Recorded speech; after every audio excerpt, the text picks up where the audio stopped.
In this video, we will discuss about the role and importance of statistics in analyzing assessment data. So first of all, what is statistics? So we will define the meaning of statistics, which is as follows. So statistics is the collection of raw data from the surveys, and after the data is collected, for example, the number of population, the increase in population of a particular area, and the number of schools, number of teachers, etc. So this is data. And after the data is collected through survey method, the data is organized with the help of graphs or in the form of table, like tabulation method, uh, tally marks, etc. The data is organized in a table format or in the form of graphs.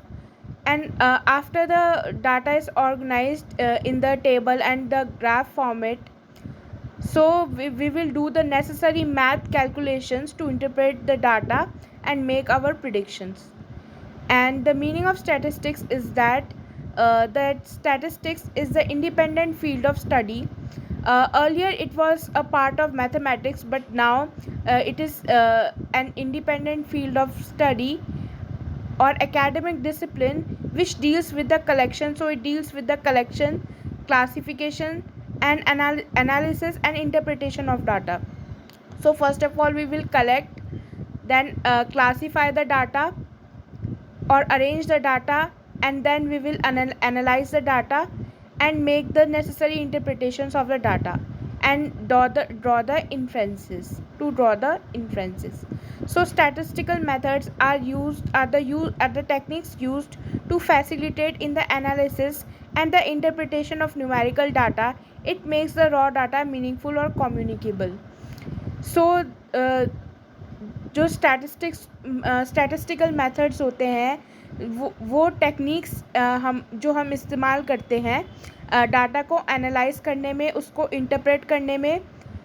जो numerical data होता है, जो number के format में जो हमें data मिला होता है, कि जैसे कि नंबर ऑफ़ पॉपुलेशन किसी पर्टिकुलर एरिया की 60 लाख है, तो अगले साल वो 70 लाख में पहुंच गई, तो हम उसको एनालाइज करेंगे. जो डाटा होगा, अगर वो ग्राफ के फॉर्मेट में लाइन ग्राफ या फिर बार ग्राफ के फॉर्म में दिया होगा, तो हम उसे एनालाइज करेंगे, उसके बाद उसे इंटरप्रेट करेंगे और उसको जो रॉ डाटा होगा, सबसे पहले तो उसको हम मीनिंगफुल ऑर्डर में इंटरप्रेट करेंगे, उसको कंपाइल करेंगे, उसको कम्युनिकेबल, ताकि वो एक पर्टिकुलर मीनिंग उसको हम ताकि उससे हमें पता लगे, कम्युनिकेबल, ताकि वो डाटा हमें बता पाए कि हम किस चीज़ के ऊपर जो है हम अपना रिज़ल्ट निकालना चाह रहे हैं. जैसे कि पॉपुलेशन इंक्रीज़ हो रही है, हम उसके ऊपर कर रहे हैं, और मतलब उसको एक मीनिंग और एक उसको डाटा है, ताकि हमें इंफॉर्मेशन मीनिंगफुल ऑर्डर में बता पाए. So definition of statistics is as follows. According to M.G. Kendall, statistics is a science of collecting, analyzing and interpreting numerical data. And according to G. Simpson and F. Kofika 1969, the word statistics today refers either to quantitative information or to method of dealing with quantitative information of qualitative information. So data जो है वो दो type का होता है, qualitative और quantitative. Quantitative data में हम नंबर्स के थ्रू रिप्रेजेंटेशन करते हैं, जैसे कि 10% इंक्रीज़ या फिर 20% इंक्रीज़. लेकिन क्वालिटेटिव जो डाटा होता है, उसमें हम लोग जो डाटा होता है वो नंबर्स के फॉर्मेट में नहीं होता, वो सर्वेज या फिर ऑब्जर्वेशन के फॉर्म में होता है, कि जो हमने जो रिसर्च वर्क होता है उसके बेसिस पे क्वालिटेटिव डाटा कलेक्ट किया जाता है.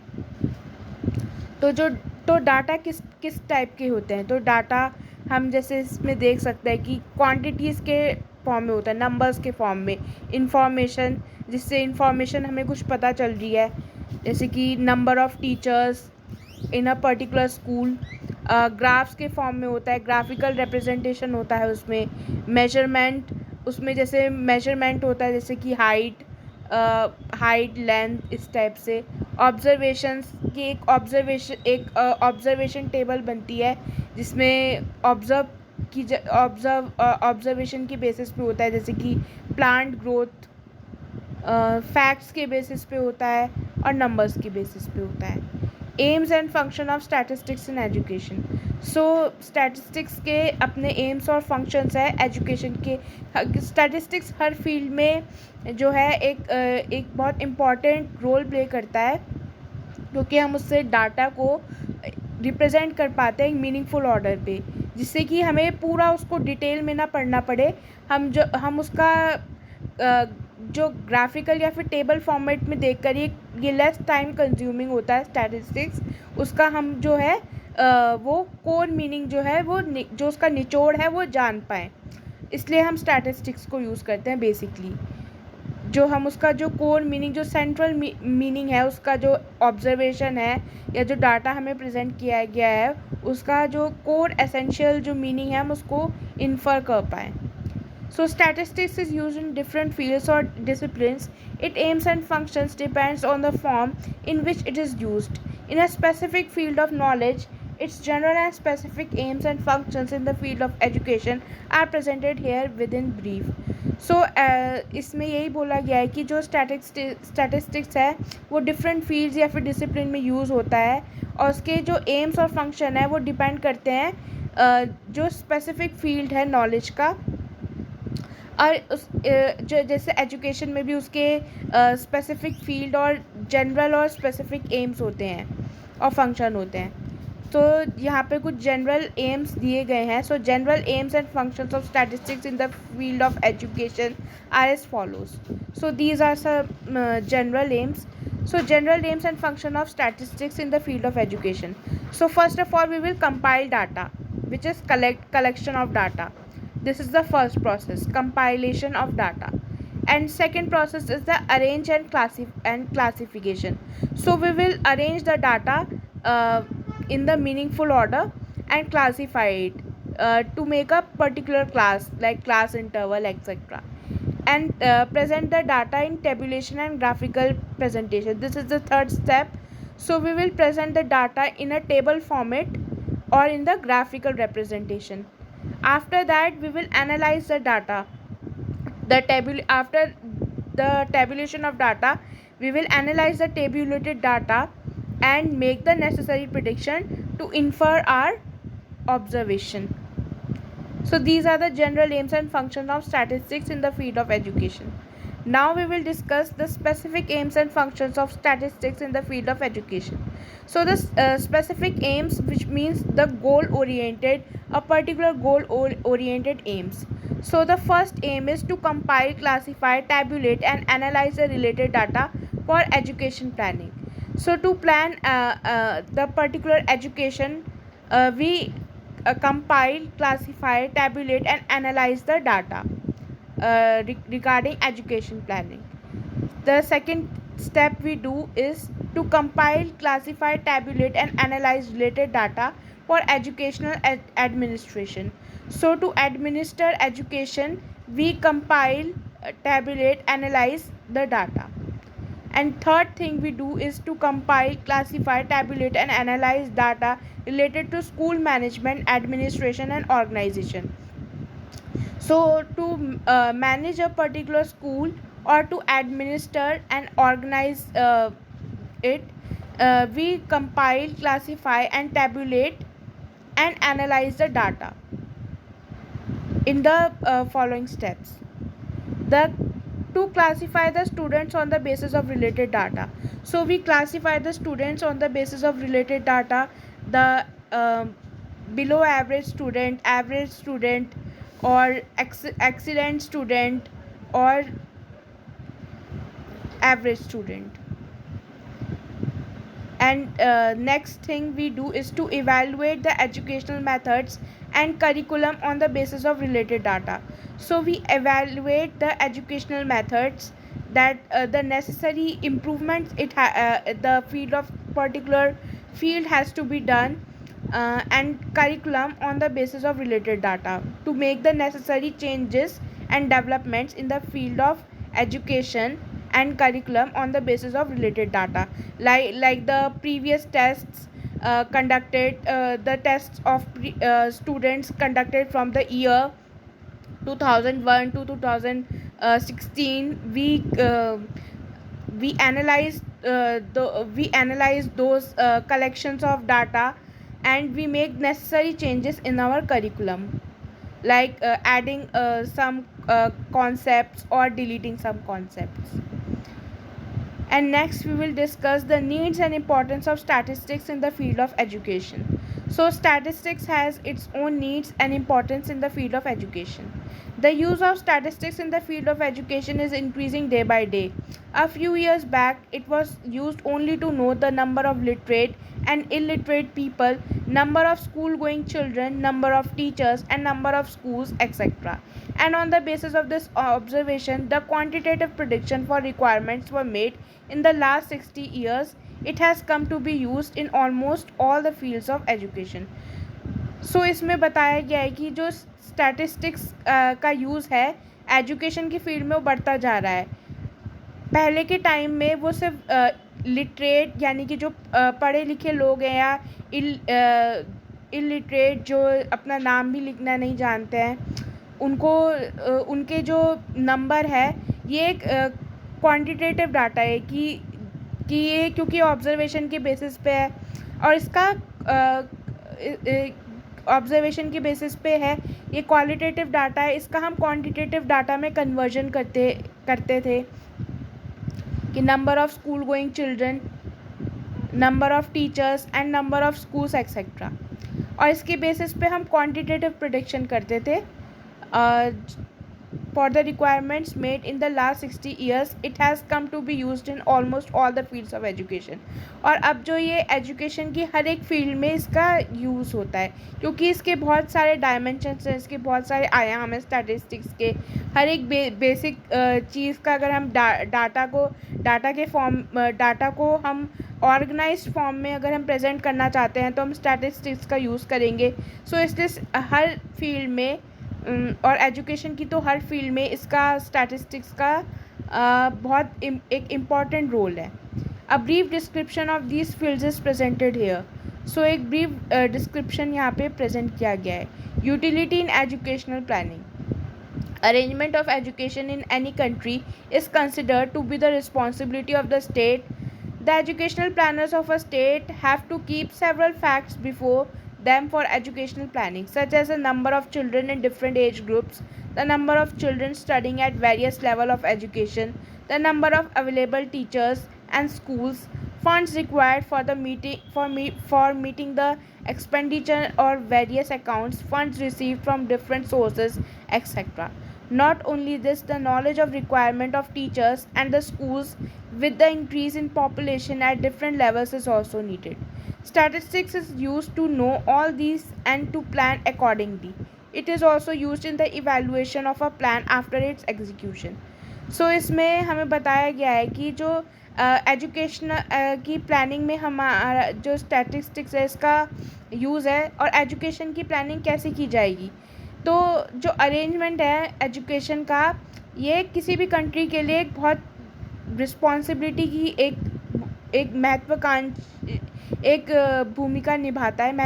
भूमिका निभाता है, क्योंकि जो एजुकेशन है उसी के थ्रू जो डेवलपमेंट किसी भी कंट्री का हो पाएगा.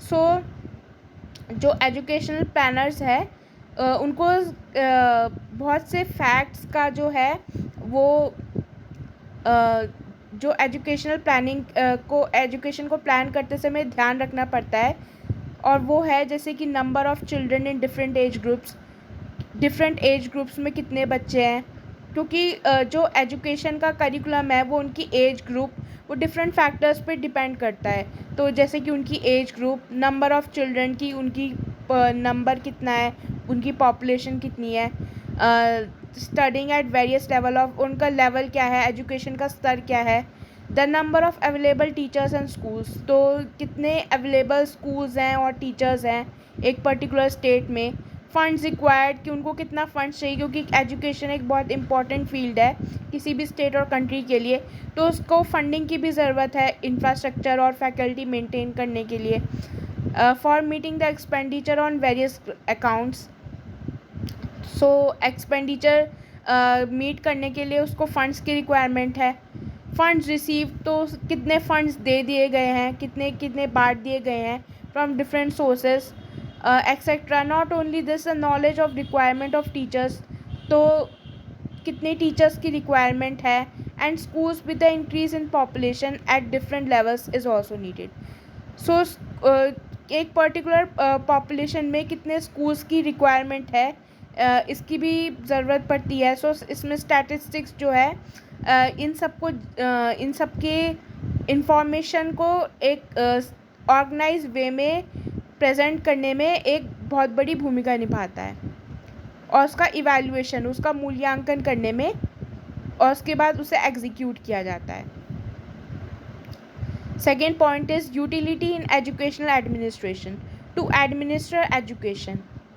In the present times, the present working in the administrative setup of education have to collect and analyze numerical data concerning educational problems of their area. It can be done only with the help of statistics. So while considering educational administration, uh, in the present times, the person working in the administrative setup of education, so the person working in the administrative setup of education department have to collect and analyze numerical data. So they have to collect and analyze. After the collection of data, they have to present in the organized form, and then analyze the numerical data and deal with the educational problems of the particular area, and it can be done only with the help of statistics. So the third point is utility in school management and administration. So to manage the school and administer it, the school management uh, uses statistics to make the necessary requirements. So the use of statistics is required in making annual school budget, to make the annual school budget, the school budget of particular year, and in planning of different plans. So in different plans, like for meeting particular semester, funds for the particular semester, etc. Annual budget cannot be made without calculation of income and expenditure. So we make the calculation of income and expenditure on, for example, chairs, tables, blackboards, chalks. So to calculate all these incomes and expenditures, we have to make a we have to present the data in an organized form, or uh, uh, in a presentation, and without calculation of income and expenditure, nor can any plan be planned. So without planning income and expenditure, we cannot plan any plan, and for this use of statistics is must. So statistics is very essential to plan income and expenditure for particular year. Utility in the classification of students. So to classify students on the basis of their grades, intelligence, and their intelligence quotient, we use statistics as well. The classification of students in schools is generally done on the basis of their intelligence. सो जो schools में जो बच्चे होते हैं, उनका जो intelligence है वो जनरली उनको क्लासीफाई किया जाता है उनके इंटेलिजेंस के बेसिस पे. We are aware that in statistics even qualitative data are converted into quantitative data. So जो क्वालिटेटिव डाटा जो सर्वेस के थ्रू कलेक्ट किया जाता है, उसको क्वांटिटेटिव डाटा, उसको नंबर्स के फॉर्म में प्रेजेंट किया जाता है. क्वालिटेटिव डाटा जो है वो नंबर के फॉर्मेट में नहीं होता है, वो सर्वेस, ऑब्जर्वेशन और जितनी भी ऐसी इस तरह की चीज़ें हैं उसके फॉर्म में होता है, और उसको हम नंबर के फॉर्म में कन्वर्ट करते हैं. So intelligence 2 is converted into intelligence quotient. इसीलिए इंटेलिजेंस जो है उसको इंटेलिजेंस क्वोशिएंट में डेवलप किया जाता है, जैसे कि उसको नंबर के फॉर्म दे दी जाती है परसेंटेज की form to classify the student as of high, medium and of low intelligence. तो इससे हम इंटेलिजेंस क्वेश्चन को जो है उनकी हाई, मीडियम या फिर लो इंटेलिजेंस के फॉर्म में उसको क्लासीफाई करने में उसका यूज़ कर सकते हैं। Classification is more accurate if the classification of students has to be done on the basis of educational achievement, it is better to be done on the basis of statistics. So जो classification है वो ज़्यादा accurate होगा अगर हम उसे statistics के form में प्रेजेंट करें, उसको ग्राफ्स के फॉर्म में या टेबुलेशन के फॉर्म में जो उनके अचीवमेंट स्कोर्स है उसको प्रेजेंट करें, तो जो डाटा होगा वो ज़्यादा एक्यूरेट होगा और उसमें एरर की कम चांसेस होंगे, उसमें नेसेसरी डेवलपमेंट्स हो पाएंगे उस डाटा को स्टडी करके, क्योंकि वो एक उस चीज़ का एक निचोड़ होगा, एक कोई सेंट्रल मीनिंग दे रहा होगा। Utility in the analysis of obtained scores of students. So it is used to analyze the scores of students. Generally, the analysis of obtained of scores of the student in an examination is presented in percentage. For example, student A obtained 40% marks, student B obtained 25% marks, and student C obtained 61% marks. But it does not present the real picture about the position of the student in the group.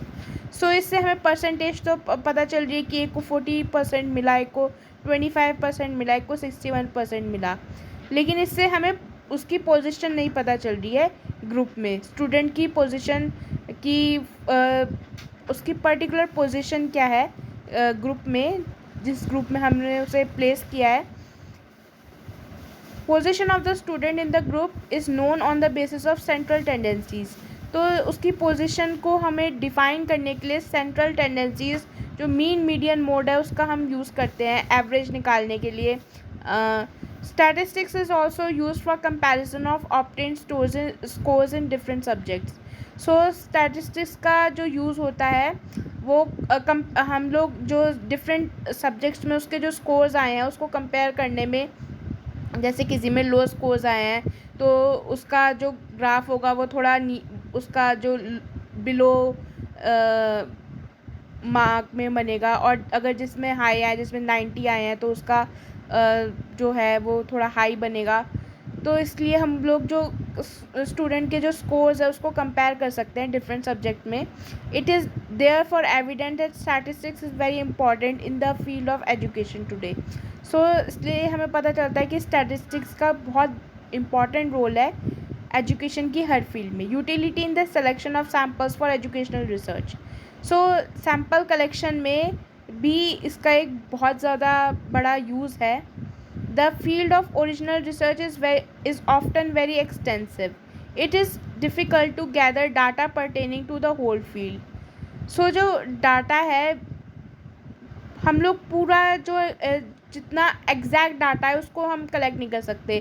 For example population का increase हर साल कितना हो रहा है, हम उसको पूरा उसका जितना भी टोटल पीपल उसका जितने जैसे कि करोड़्स में है, तो हम उसको इतना डेंस डाटा जो है हम उसको पूरा एज इट इज़ प्रेजेंट नहीं कर सकते, वो पूरा हम उसे स्टडी नहीं कर सकते हैं।